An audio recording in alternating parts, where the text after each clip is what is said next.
Definitely take profits. I've got a friend who had all of his money. He couldn't even afford his rent because he was putting it all into all these cryptos and all this, that, and the other. And it's basically it went to nothing when all the liquidity got pulled out of the market, as you said, with the tightening. And actually, Michael, and both of you actually, a lot of people that I know that are crypto experts, this, that, and the other, have no idea about all they know is crypto, and all they watch is crypto videos and stuff. And there's all these young flashy people online, sort of, that they're only like 15 or something. They've not seen market cycles over years and years and years. And they don't understand, let's say, commodities. They don't understand stocks. They don't understand bonds, foreign exchange, property, even real estate. And what you mentioned earlier was quite important. You said about liquidity in the system. And that's what created that huge run up to 68, whatever it was, in 2020, because it was just helicopter money. It was just dumped on people. That's changed now. And I think we're almost seeing that running out. And the only reason I think Bitcoin ran up so much this year was because of the banking collapses that happened. Quite a few banks went under, and the US basically did the same thing without anyone really noticing. I'm not sure it was in the media. They just dumped a load of money, but it was more of a bail-in into the bank, so it didn't go straight to the people this time. So do you think that there's a possibility, this is my case for this year, that this shit will hit the fan with regards to the economy? Because I mean, the stock market is just ridiculous, especially the Nasdaq, and there's only a few stocks that are running it all up. The big ones like Amazon, Apple, Tesla's, and Amazon, Microsoft. And do you think it's the case people are going to start running out of money? Because I think it was only yesterday, actually, one of the credit stocks in the US went, I mean, it had a massive crash because basically it said people were not paying their credit cards. And there's such a big, I mean, there's loads of reasons that there could be a crash, but the debt in the system seems to be the biggest one for me. So what do you think about that? Do you think that if there is a big problem, people will start dipping into their crypto wallets and cashing out? No, I mean, my feeling is that when we went through this tightening cycle, we didn't have this what we call a hard landing. It was more of a, they started to just increase the rates, or the Federal Reserve, started increasing the interest rates, and I feel that they've peaked now. And it's going to be interesting. So I think all eyes this year will be on when rates start coming down. Are rates going to be there for longer? And this is all going to dictate, I think, the money flowing in to maybe riskier assets, because Bitcoin really is still what I call a risk-on asset. So it's just going to be, for me, just keep your eyes on what the banks are going to be doing, and I think that will then dictate if they're going to have to turn the money printers on, because the debt in the US, the ceiling debt, is just, I don't know what it is now, but they can't service their own debt. So yeah, it's just going to be an interesting one. I personally think that they will still have this sort of run up in crypto 24, 25. It could be a bit of a front loaded cycle where we've had the ETF news and the money's sort of obviously there, and it could top out maybe later on this year. Some people are predicting it goes into 2025 before it comes back down again. But there's always opportunities, I feel, in any markets. You always get a buyer and you always get a seller. And, it could be to do with their own personal finances. Human emotion dictates a lot of things. I would just say that people don't get too involved with the hype about something. Try maybe invest where people aren't talking about something, so it's always, don't get caught up in the emotion. And I take your point earlier about people having to maybe get rid of some of their cryptocurrencies if they're under financial pressure. A lot of people have been speaking to their lenders, have been struggling with their mortgage, because a lot of people's mortgages have gone up between 30 and 50%, and a lot of people, and therefore a lot of the rents, where landlords have got mortgages on property, they've seen their rent go up. So they might need to, but I don't see that as a major issue.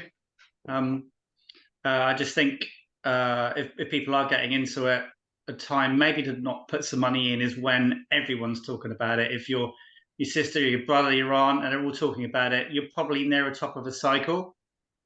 So probably now is quite a good time to consider dipping in if you feel you're up for the risk. And I mean, I like, this is what I do with precious metals. I cost average. So what do you guys do that? Yeah, I think that's quite an important thing to sort of DCA in, which is dollar cost average into the position. So again, you'll probably know this, Toby, with looking at charts, you'll always find that there'll be levels that you maybe want to be putting a buy order in, and maybe those buy orders don't get filled, but at least you put in an area where you feel there's a bit of trading volume. And if you get a liquidity squeeze, which means you'll get short positions liquidated, then that might be a good opportunity. So I would just say, there'll be, look at the charts. The charts do tell you quite a lot. You get Fibonacci levels, which are sometimes there be levels where you'll go up to, and then you get a retracement back. But yeah, I just would say, if you are interested in an asset, just DCA into it, and just take a position where maybe you put 100 quid in a week or something, or a month, or whatever you can afford, and then you'll get an average buy price. Yeah, and you can, I mean, if you do that, you won't get the best cost average, but it's effortless doing it that way. And as you said, with the buy order, what you can do is go online and just put that in. I'm not a fan of them because it then tells the exchange and all the people connected to it where everyone's going to buy. So the big boys like BlackRock, or not so much BlackRock, but all the institutions know how to squeeze everyone out. Which is that's just the way it works, same as stocks. But yeah, so I mean, just my advice, stick it in that 33,000, which you'll probably get to by March. So I get my free dinner at Nova Cafe from Bob. So yeah, I mean, it might drop down. I mean, it's difficult to know. I don't think it's going to go much below 40,000 if it goes into the 30 something. But we just don't know. I mean, there could be another fraud scam event that happens that could bring faith down, like the FTX. So we just don't know what's going to happen. But one thing I'm seeing at the moment is it's not really moving. Because a lot of it's all been factored in. This whole halving has been factored in for years. The ETF's been approved, which everyone knew it would. I mean, BlackRock's history of ETF approval was pretty much 100%. Until you're not going to get that gain in price until all this money starts to come in from these funds. As I said, they're just going to be speaking to their advisors about it. Most people that would have wanted to get into it would have got into it already. It's going to take a while for these companies to prepare presentations, speak to their advisors. The advisors then speak to their clients when they do their, half yearly or yearly review. So that, you're talking the best part of a year for the money to flow in. So I think where you get some people go, oh yeah, it's going to, skyrocket within days or stuff. I think a lot of this stuff is clickbait, because it makes a story. If you say, oh, this is going to grow slowly over a year, doesn't sound like a very exciting story, does it? Doesn't make the social media news. Someone watching this wants to do some of their own research, which you need to really understand it yourself or get an expert to help you. What would you suggest? Obviously, if you went on YouTube, what would you do? Because there's so much crap on there with cocky twats. I think you've got to have just people that you sort of trust and follow. Lynn Alden, like you mentioned, is great for not only Bitcoin, for macro as well. Gareth Soloway is sort of like a short-term swing trader. If you're into trading, then that's probably someone to sort of follow. There's Raoul Paul of Real Vision. He's more bullish. You've got Kathy Wood, ARK Invest. You've got Michael Saylor, MicroStrategy. I think you've got to pick a few people that you really listen to, and maybe a guy I listen to is a guy called Ivan on Tech.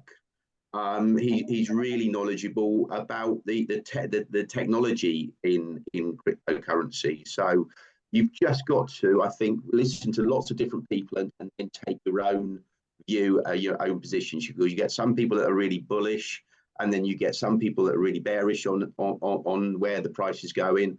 I think you've just got to take an overall view and make your own decision on it. And bullish means you're positive on it, it's going up. Bearish means you're not, and it's going down, basically.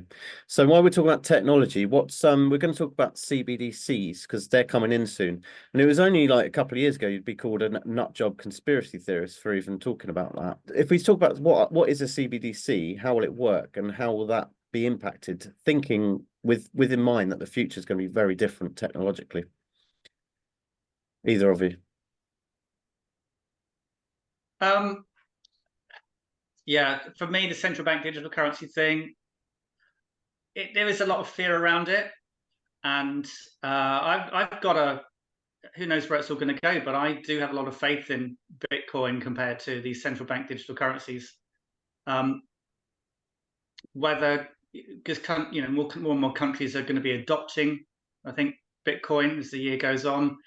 Whether other bigger countries, Western countries, may try to block it or give incentives for people to use central bank digital currencies. We don't quite know. I mean, this tech is kind of evolving, but you just got to just trust in your instinct, really. And yeah, I don't really feel. For me, that's not a concern at the moment. It's just I suppose it's a bit of fear that I choose to that I'm not feeling, but it's still it's a risk. And that is probably the key reason I'm buying physical gold, actually. It's not because I think there's going to be apocalypse or anything. It's actually because of that. And the whole World Economic Forum with Klaus Schwab, you'll own nothing and be happy, which technically might be what countries, because some countries are already trialing it and some actually have it operational. What countries are they again? So El Salvador has it as legal tender. Yes. Yeah, and yeah, other countries are seriously looking into adopting it. So there's the Chinese yuan. Is it Sweden or something? Can't remember now. What, that's looking to adopt it? There are some countries already using CBDCs or at least trialing it, and I can't remember which ones they are. So Botswana, you said that, didn't you? Yeah, I'm not sure. I don't follow that space very much. I think is it India has launched one. Again, I don't really. It's not an interest of mine. Yeah. So I just look at things at the bigger level, and I believe in it. So what's the major threat of having a CBDC? Because that's basically a government controlling your money directly. There's no middleman like a bank or a fintech company, and they can program it so they can limit. Oh, you can tell me actually. What is it? Yeah, so I mean, you've got it's the digital yuan, for example. That's sort of a digital currency, and I think the issues having a digital currency is that you could be coerced. You could have sort of restrictions possibly placed on you. You know, you comply with this, and this, or you can't have access to your money.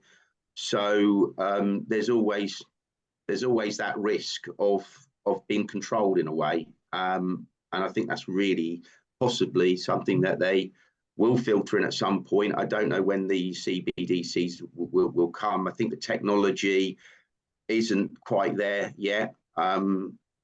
So I think they're learning through the blockchain with all these different maybe coins, and I think there is a case for the XRP coin, for example, to be tested as a central bank digital currency, or the technology behind that coin could be. So yeah, I think it's just the space will just evolve over the coming years with the central bank digital currencies. I don't think it's anything they're just suddenly going to bring out either, because my dad can't even work out how to call me on Messenger. So how's he supposed to be doing transactions in central bank digital currencies? So I do think it's going to be the famous David Icke totalitarian tiptoe, where it's going to be brought in with incentives to start with. There will still be a cash allocation and a private part of the CBDC wallet or whatever we've got.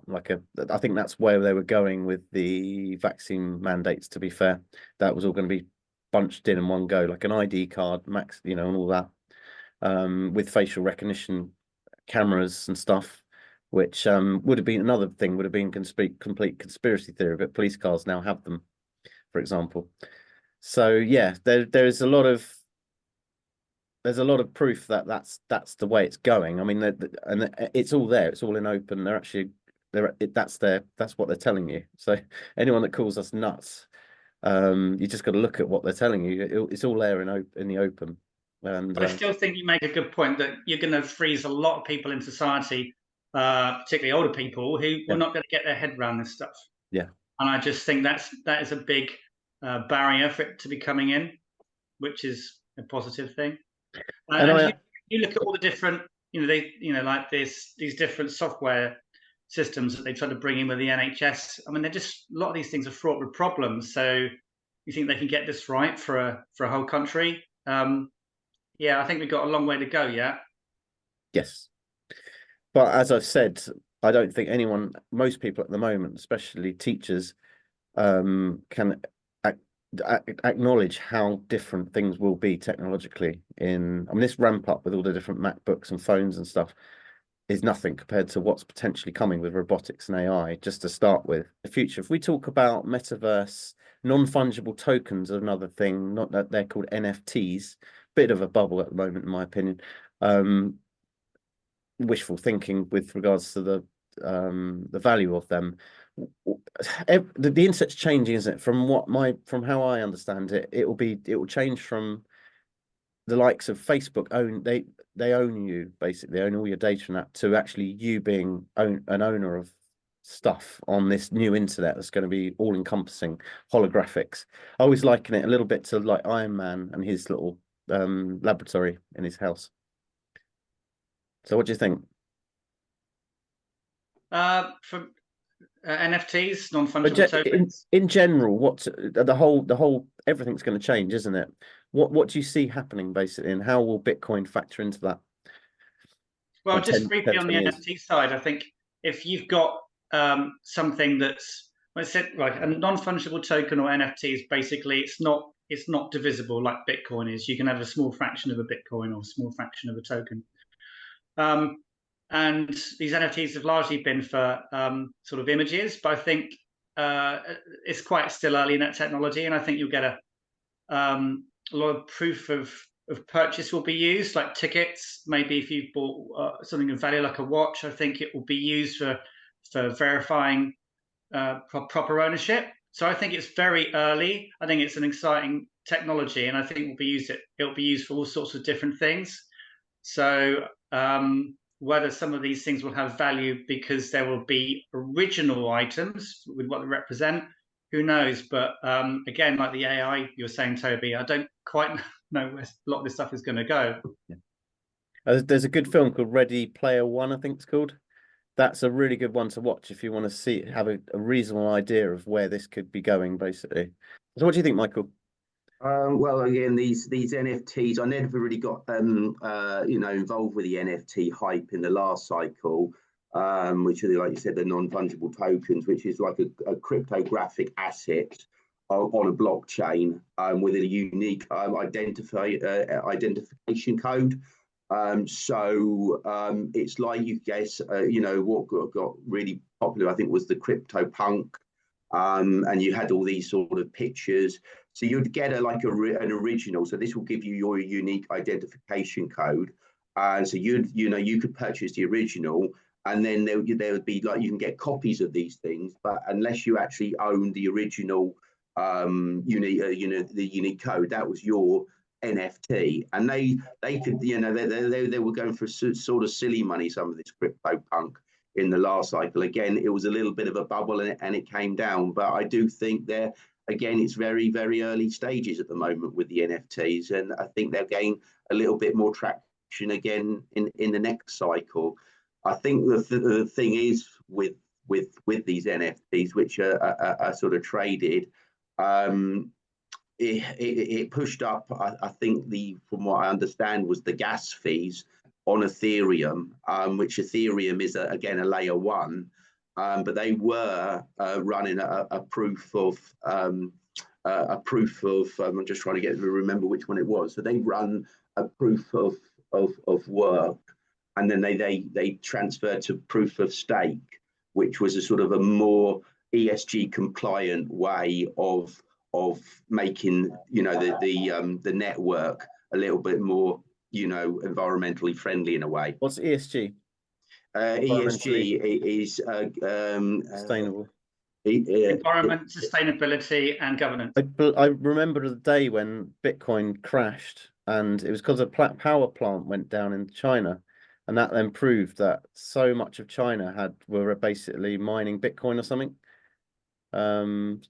That's what I think, that was the first crash on Bitcoin. It's when a power plant went down, so all of the miners basically didn't have any power. So it showed how big a stake China's got, and then all the China stocks crashed around the time about Evergrande. That's like a big property company went. Well, it probably is bankrupt, but anyway, that's another story. So one thing with NFTs ownership, I see Bitcoin as like kind of transaction, a bit like going and paying cash. Let's pretend Ariana Grande, she's like 70 years old, doing a farewell tour because she's had enough. Still fit, of course. And you go and give, like, you go to the ticket office, you give 20 quid or whatever it is in today's money for a ticket to go in. You could potentially do that with some kind of augmented reality around you, like a bit like the holodeck in Star Trek, that kind of thing. So I don't know how that will work, but let's pretend you got goggles on and you're walking on a treadmill that moves around and stuff, and you can actually feel stuff. You've got like you've got a bodysuit on. So you give an actual 20 quid to this person, which is in theory a Bitcoin or some kind of asset on the blockchain. Yeah. And then on the way to this gig, there's a shop. So you walk into the shop. Obviously, you're only in your living room, and there's a whole load of clothes. You think, oh, I look like a prat, you know, and you sort of you buy some new clothes to look really cool. And that then you give away a bit more money. What you've just bought is an NFT. A lot of these gaming machines, the different games that you've got, you can get different accessories for it that you can buy, and it's a bit like pay-per-view with sport, isn't it? You know, rather than having to go to the football game, if you can get a ticket, you know, even that's, you know, pay-per-view could be quite expensive. What was it, like about 20 quid or something for a ticket? So you're just looking at a similar thing. And if, as I said, if you've got an NFT or some kind of ticket that you bought, or even bought from someone else, you'd have access to that. Yeah, this kind of virtual world. But yeah, I think more and more, I just like getting outside and meeting people. Yeah. Or with the gig, actually, you could pay an extra £1,000 to literally like walk around the artist while they're playing. And how cool would that be? So I can see them. I'm not a Luddite. Even if it is the artist, you don't know it's the artist. Yeah, but there'll be ways to corroborate that. They may sound like the artist, but the artist may be, I don't know, in drug rehab or something. I mean, they've got ways to check out if students are using AI to do their reports and stuff now. So that I think that will evolve at the same time. There'll be certifications and things probably, but anyway. So I'm just trying to kind of pave some idea of the future and why people are buying Bitcoin, Ethereum, and everything like that. Really, to trying to give an easy example. What have we missed?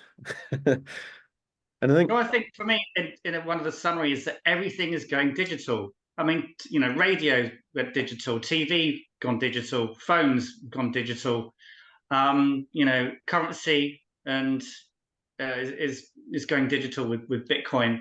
And I think if a lot of these things are decentralized, you know, then maybe we have got more control over certain things. I mean, what I would say is I've owned crew grands, so I have liked physical. I haven't got any more. I've sold my crew grands, but what I would say is I would say a good analogy for gold. I feel, even though I still love gold, I don't own any anymore. It's an analog asset in a digital world.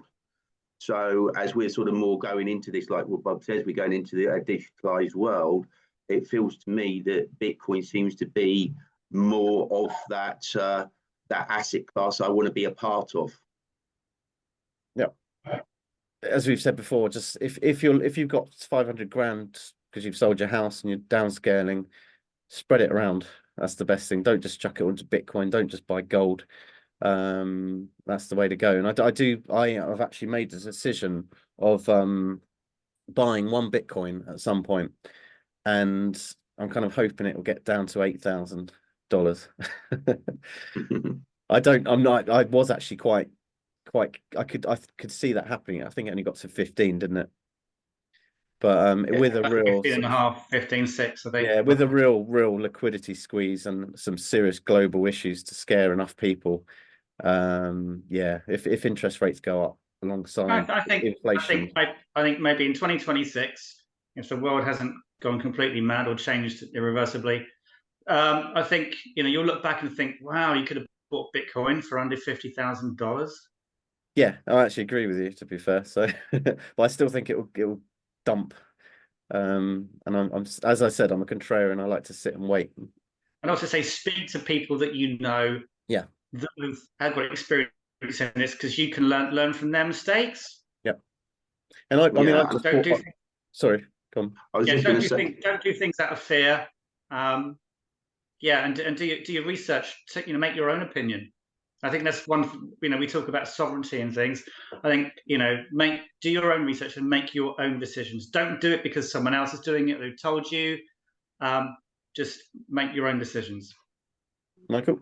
Yeah, I would just say that, just wrapping it all up, and the conclusions really from today and chatting with you guys, and just, with your audience, Toby, if something is too good to be true, it normally is. So if something's paying you out a dividend, say, of 20%, and, our interest rates are at 5%, normally that's just too good to be true. So again, do your own research. This is sort of just, this isn't financial advice. This is just educational advice from us all. We're just helping people that, are trying to understand this new technology. I think I see money as just energy. It's a tool. It gives you things that you can do. I mean, it gives you, a life if you've got, money. But it's also, try and have a goal or an outcome or what you want to achieve with stuff. There's no point sitting on tons of the money. There's no point in being the richest man in the graveyard. I think it's always important to do something positive with it. Yeah, and the richest men in the graveyard are usually men especially, are usually the most miserable. So funnily enough, women hate. My wife hasn't got any interest in this, and most other women that I know, they don't care. And I think there's a reason for that. It's very 3D to some extent, but and also if we are providers and we are happy, then we all do spiritual work, don't we? And stuff like this video, for example, I've got the freedom to sit here all day and do these. So that's the bonus, really, of good financial planning. So anyway, my doorbell went a minute ago, so I better check who that was. And wish you all the best. So I think we'll catch up next year, shall we? Maybe. Well, I mean, I know there's your workshop, isn't there, Toby, that you've got coming up in Lyndhurst. Yes. I'll probably like to come to that. We should actually do one on crypto at some point, so we can actually do a whole day on crypto and stuff like that. So what do you reckon, both of you? Yeah, that would be great. I think we can go into a little bit more detail with layer ones, layer twos, sharding, gas fees, and just a little bit more in depth with it, and just educate people I think so. in this space. It's the only reason I'm really doing this, I think, on a more sort of fundamental basis, to help people, and I think that's going quite well. So anyway, have a lovely afternoon. Thank you so much from Dibden. And Mr. Michael English. Thank you, guys. Yeah, see you soon. Catch up with you soon. Cheers. Bye. Cheers. Bye-bye.